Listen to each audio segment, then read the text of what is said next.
মোবাইলে বিবাহ পড়ানো বৈধ কিনা, এটা প্রবাসীদের বেশিরভাগ জানার প্রশ্ন।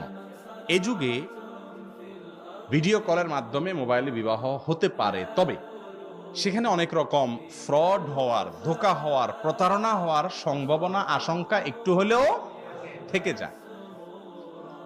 সকিনারের বিয়ে হয়েছে, জরিনারে ঢুকে দিস, হতে পারে কি পারে না?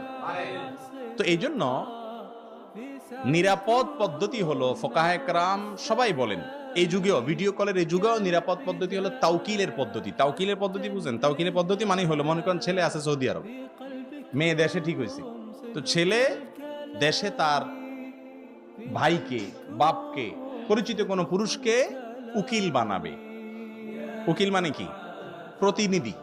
তাকে প্রতিনিধি নিযুক্ত করবে, বলবে তোমাকে আমি দায়িত্ব দিলাম দোস্ত, অমুক মেয়ের সাথে অমুক এ গুণ বৈশিষ্ট্য, এ নাম, আমার পক্ষ থেকে বিবাহ অনুষ্ঠানে দুজন সাক্ষীর সামনে দুই পক্ষের মুরব্বীরা থাকবো, আমি দূরে আসি, আমার পক্ষ থেকে আপনি প্রস্তাবটা পেশ করবেন।